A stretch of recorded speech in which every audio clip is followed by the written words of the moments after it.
Bismillahirrahmanirrahim. Alhamdulillahi wa kafa, wassalatu wassalamu ala nabiyyina al-Mustafa, wa ashhadu an la ilaha illa Allah wahdahu la sharika lah, wa ashhadu anna Muhammadan abduhu wa rasuluh, sallallahu alayhi wa ala alihi wa ashabihi ajma'in. E falenderojmë Allah subhanahu wa ta'ala. Salavat dhe selame dërgojmë mbi të dërguarin ton, do të dashurin ton, Muhammedin sallallahu alaihi wasallam. Dhe dëshmoj se nuk meriton askush të adhurohet pos Allahut azza wa jall, se dhe dëshmoj se Muhamedi është robi i Allahut dhe i dërguari i tij. Edhe një herë salavat dhe selame dërgojmë mbi të dërguarin ton, po edhe mbi familjen e tij dhe gjithë shokët e tij. Vazhdojmë me serinë e derseve rreth mëkateve të mëdha, ku autorin vazhdim flet për kapitullin El Kadhibu ala Allahi au ala Rasulihi, gënjeshtra ndaj Allahut ose ndaj të dërguarit të tij.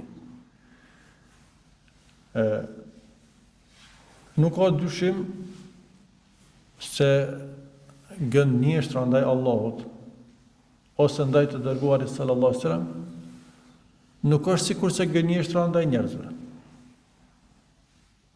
Gënjeshtra ndaj njerëzve, edhe pse ajo është ndaluar, edhe pse ajo nga mëkatet e mëdha, megjithatë është shumë e rëndë, është mëkat shumë më i madh që njeriu të gënjen ndaj Allahut azza wa jall ose ndaj të dërguarit sallallahu alaihi wasallam. Autori fillimisht sjell ajetin kuranor ku Allah azza wa jall thotë: وَمَنْ أَظْلَمُ مِمَّنِ افْتَرَى عَلَى اللَّهِ كَذِبًا. A ka zullumçar më të madh se sa ai që shpif ndaj Allahut gënjeshtra.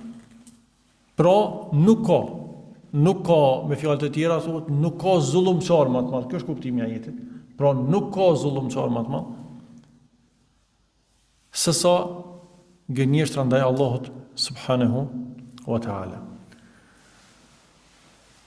E gënjeshtra ndaj Allahut azza wa jall është kur njeriu gënjen duke dëshmuar diçka, duke tregu diçka, ose duke konsideruar gjykuar diçka për halal ose për haram ose për të lejuar ose ndaluar, dhe ato ja atribon Allahut subhanahu wa ta'ala.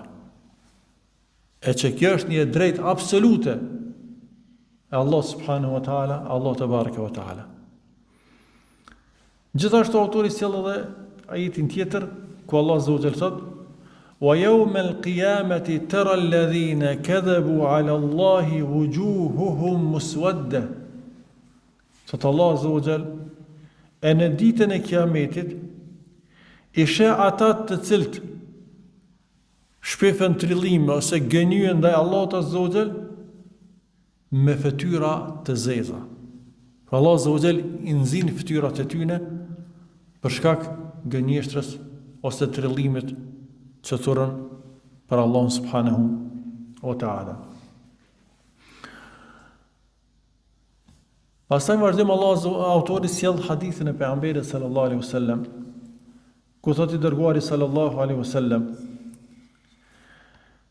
"Inna kadhiban alayya laysa ka kadhibin ala ghayri." Sot pejgamberi sallallahu alaihi wasallam, gënjeshtra ndaj meje nuk është e njëjtë si gënjeshtra ndaj të tjerëve. Pra qëllimi nuk është që me vlerësu gënjeshtra ndaj të tjerëve. Jo, ajo është e rëndë, edhe ajo është mëkat i madh. Mirë, po me gënjyn ndaj pejgamberit alayhis salam nuk është e njëjtë. Se kjo është një llosje e shpalljes së Allahut azza wa jall. Dhe vazhdon e thot: "Wa man kadhaba alayya muta'ammidan falyatabawwa maq'adahu min an-nar." Ai i cili gënjen për mua qëllimisht, ai le ta përgatit ulsen e tij nga zjarri. Për vend i tjerë zjarri i xhenemit. Po ashtu hadithin tjetër thotë i dërguari sallallahu alaihi wasallam: "Men kadhaba anni bi hadithin yara annahu kadhibun fa huwa ahadul kadhabain. Ai njeri i cili transmeton prej meje një hadith e që është gënjeshtër, pra është i bindur ose dyshimi i tij është shumë i fortë që është gënjeshtër, e nuk është fjala e Pejgamberit alayhis salam, ai është njëri nga dy rancat. Mos si ai që e shpif, si ai që trillon gënjeshtrën, po sikur ai që e transmeton duke ditë që është gënjeshtër dhe duke bos bindje të fuqishme që ai është gënjeshtër, o duke pos dyshim të fortë, atëherë edhe është një gënjeshtor. Sa i përket hadithit që ai që gënjen qëllimisht për mua le ta përgatit ulcën e tij prej zjarrit, kjo është hadith mutawatir. Hadith i cili është i transmetuar në masë të madhe të muslimanëve, hadith shumë i njohur. Hadith shumë i përhapur të gjitha gjeneratat e muslimanëve. Për shkak të rrezikshmërisë që ka thonë të gënjehet ndaj Allahut azza wa jalla dhe ndaj pejgamberit sallallahu alaihi wasallam, se realisht gënjeshtra ndaj pejgamberit sallallahu alaihi wasallam njëkohësisht është edhe gënjeshtër ndaj Allahut, ndaj shpalljes së tij dhe fesë së tij. Autori në kapitullin e radhës thot babun ma jaa fi al-qawli ala Allah bila ilm. Kapitulli të folurit për Allahun pa dituri ose pa dije. Te kapitulli kalum pro njeri qëllimisht rana, e din që është rana edhe rana, gënjen. Kurse të folurit për Allahun pa dije, është shumë e gjonë. është shumë e gjonë. Njërë të folim prej hamendjes, duke mos jeni sigurt në ato që e thot, ose duke hamendsu. Pa e vërtetu, pro, atër rreth Allahut azza wa jall e thot. E kjo është një nga mëkatet më të mëdha, bile prej mëkateve më të mëdha. Saqë dietarët thonë është dera më e gjona, është porta më e madhja prej cilës ka hyrë sherri. Prej çkafit ka hyrë shirku në imet, ose tek njerëzit. Veç për shkak që kanë folë për Allahun azza wa jall pa dituri. Arsyeja pse përhapen bidatet, pse shpiken bidatet. Këto është të folurit në fenë Allahut azza wa jall pa dituri. Pastaj deri edhe të mëkatet kur njerëzit i bojnë ose i promovojnë ato dhe i përhapin. Kjo është nuk e din rrezikun e saj.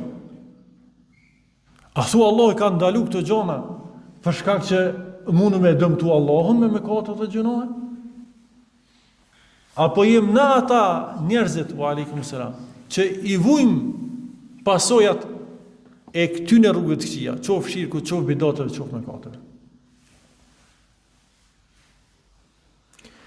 Tash para do dite, në njoftim ndoshta keni hasë në një shtet, dojnë me ul vitin e ndëshkimit të fëmija, deri dënimet, mos flasim 17 vjetë, 16 vjetë, po 15 vjetë, 14 vjeçar edhe 13 vjeçar. Në vende, në thojza demokratika, ku me të drejtat e fëmijëve pra që deri sot, cila është arsyeja? Thojnë se qëllimi është të ruhet shoqëria. Se janë bindë edhe vetë, se janë të i përdor fëmijët për krime, vrasje, edhe deri në vrasje. Mos flasim për droga, për gjëra tjera, deri në vrasje direkte.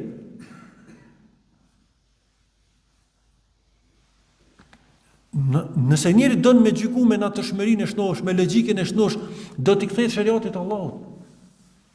Po lidhë me temën tonë, Allahu nuk i ndalon këto gjëra për shkak që mund dëmtohet Allahu azza wa jall.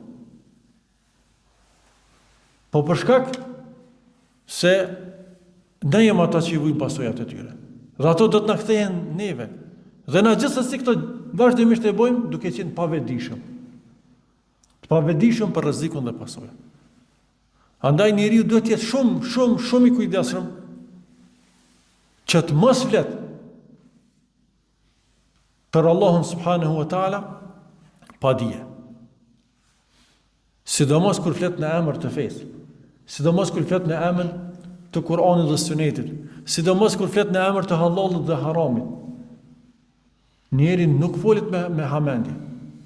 Këto raste njeri nuk guxon, duhet të jetë shumë i kujdesshëm. Allah subhanahu wa taala në surën Al-A'raf i numëron disa nga mëkatet, disa nga ndalesat. Thot Allah subhanahu wa taala: "Qul innama harrama rabbi al-fawahisha ma dhahara minha wa ma batan wal ithma wal baghy bighayri al-haqq wa an tushriku billahi ma lam yunzil bihi sultana wa an taqulu ala Allahi ma la ta'lamun."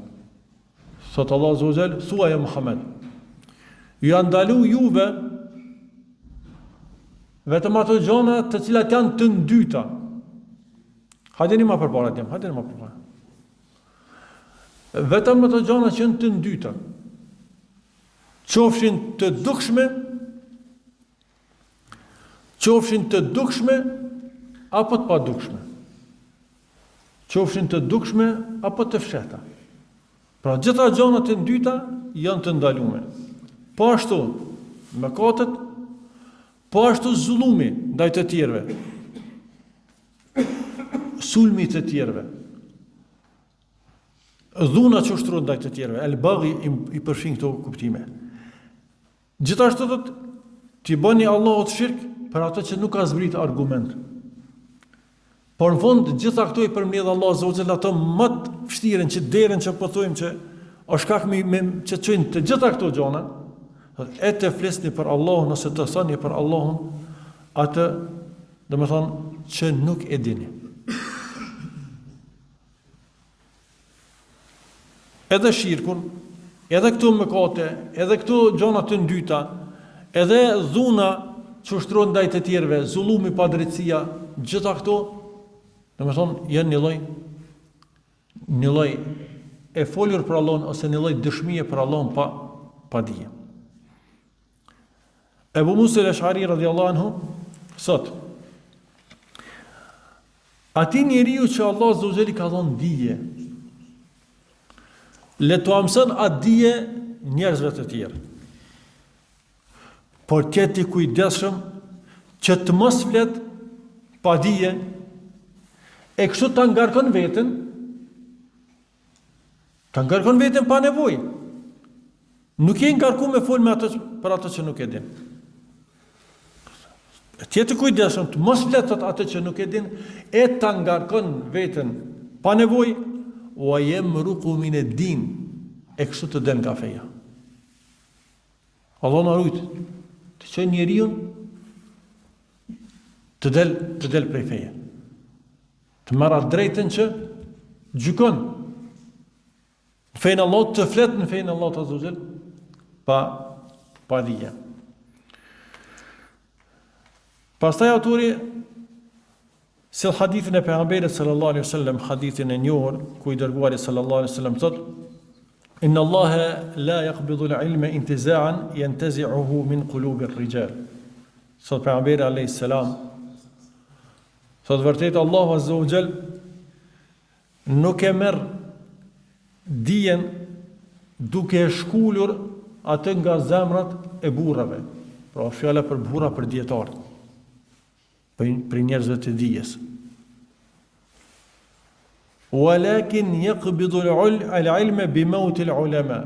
Mirë po e merr dijen, e tërheq dijen me vdekjen e dietarëve. Domethënë nuk kanë të ri që mësojnë dijen. Ata që janë i merr Allah subhanahu wa taala, dhe kështu njerëzit jesin pa njerëz të dijes.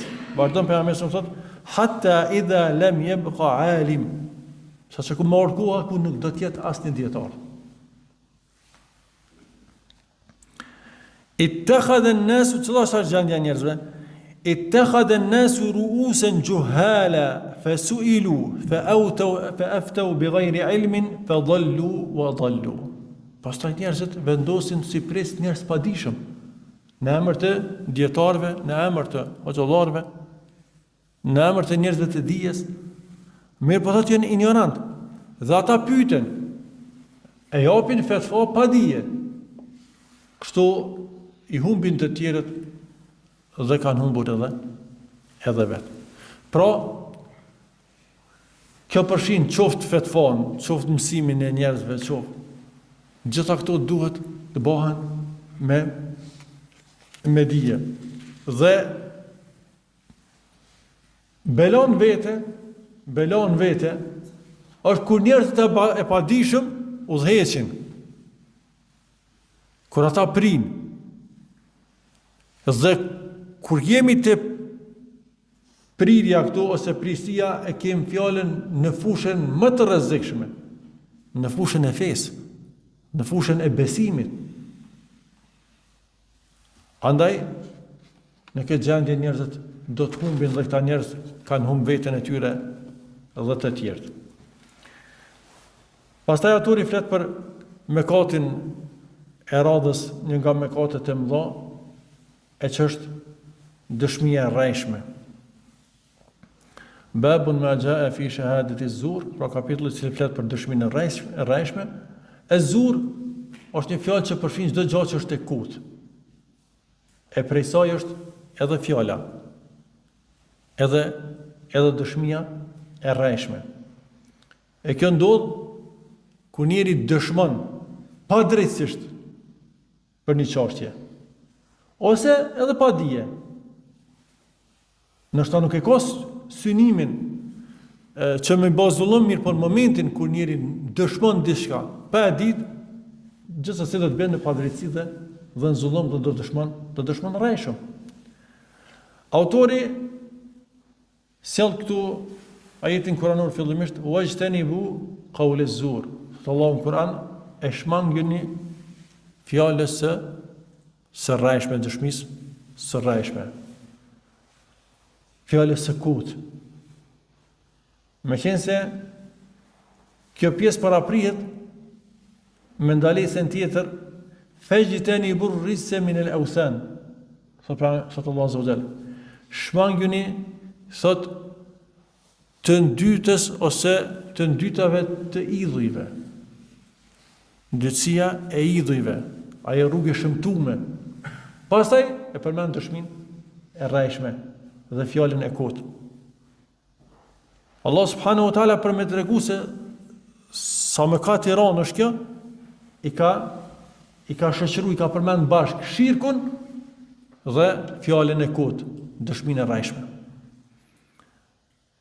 Autorin vazhdim përmend një hadith i cili nuk është i saktë si transmetim,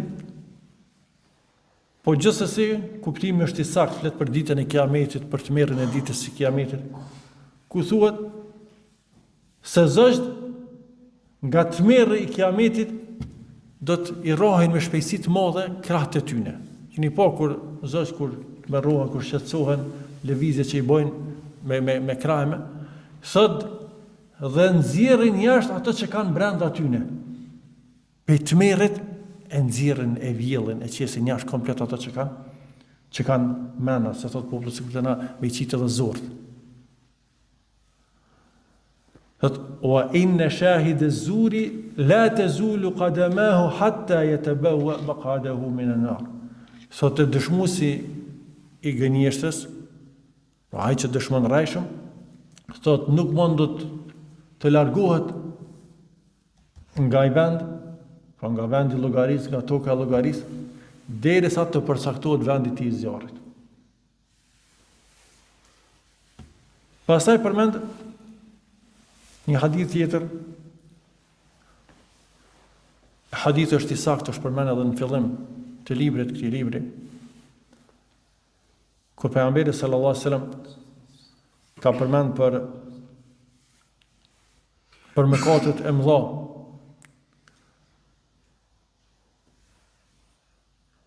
Pejgamberi sallallahu alajhi wasallam ndalon nga shirku, nga mos respektimi i prindve dhe në fund thot dëshmia e rrejshme. Por kur e numëron këto mëkate të mëdha, tretën e numëron dëshminë e rrejshme. Bile kur e numëron këtë dëshmi thot ela wa qawlu zur, ela wa shahadatu zur, ela wa qawlu zur, ela wa shahadatu zur. Thot dëshmia e rrejshme, fjala e rrejshme, dëshmia e rrejshme. Thot sa që sahabët thënë lejtehu seket. Kish me unal, qas që i ka rënu kjo fjallë, kjo përsëritje pejgamberit alayhis salam rreth dëshmisë së rrejshme, thot sikur të nalet.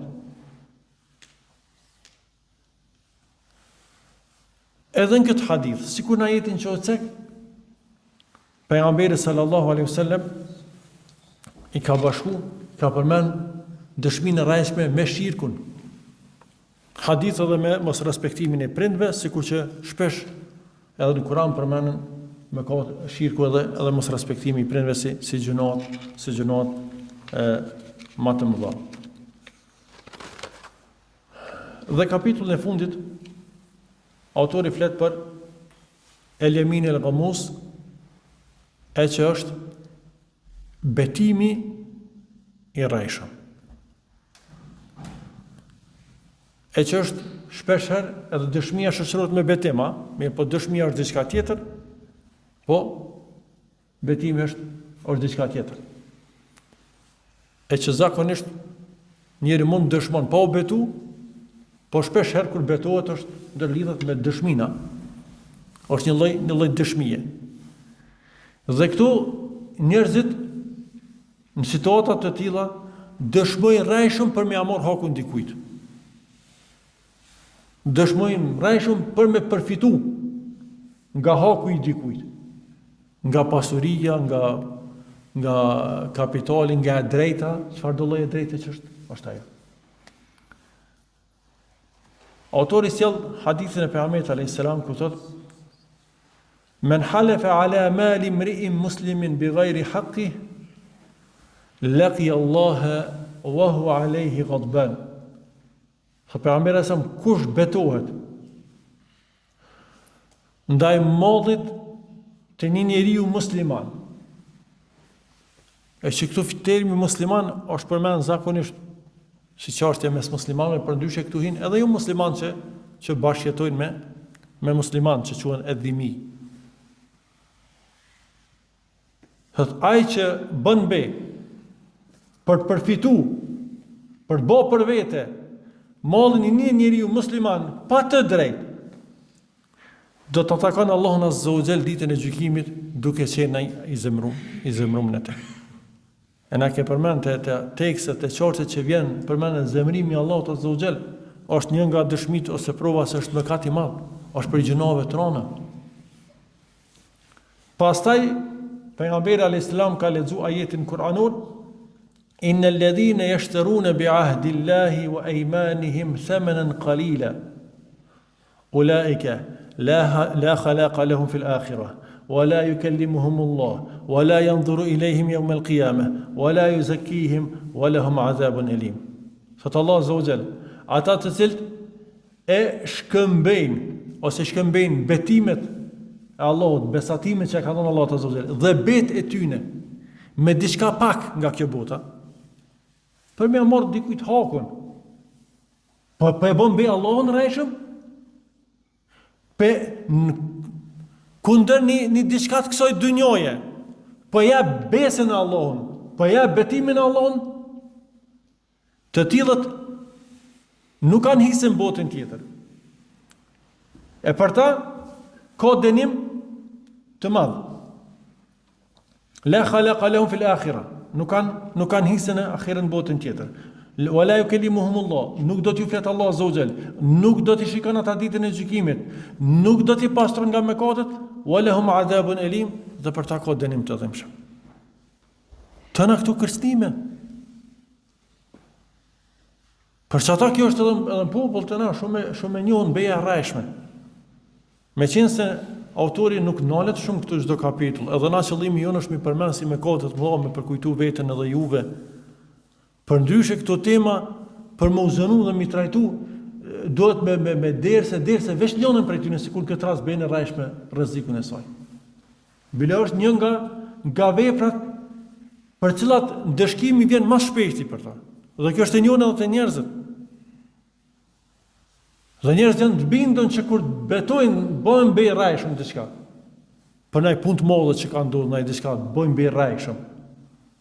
Për me ja mohu dikujt një drejt, ose për me përfitu diçka, e dinë sot e kanë zonë beja. Pastaj, autori sjell hadithin, një hadith tjetër, ku thot, men iqtata haqqa mri'in muslimin bi ghayri haqq, laqi Allah wa huwa alayhi ghadban, me të njëjtin kuptim hadithin, kush përvecon hakun e një vëllau musliman, atje më herët është përmend malli, këtu është përmend haku, e drejta e tij, qof mall ose jo mall, e drejta e tij. Bi ghayri haqq, pa të drejtë. Do të takon Allahun azza wa jall duke qenë i zemrum në te. Në një transmetim, faqad awjaba Allahu lahu an-nar wa harrama alayhi al-janna. Në një transmetim është përmend, thotë Allahu ja ka bë obligim zjarrin dhe ja ka ndalu xhenetin. Wa in kana, e pyesin sahabëtin, ja Rasulullah, kur e nin gjithë këtë kërcënim, thojnë ja Rasulullah, e nëse është edhe një çështje sa do e vogël, në mënyrën tonë ky kërcënim, edhe nëse ka bëu për diçka të vogël, thot pejgamberi sallallahu alaihi wasallam, wa in kana qadiban min arak, thot edhe nëse është një shkop i misfakut. Çfarë vlerë ka? Misfakut është roj e drunit. Cop druni. Thot qoftë edhe një shtog e misfakut. Pra ta njeri duhet të jetë shumë i kujdesshëm.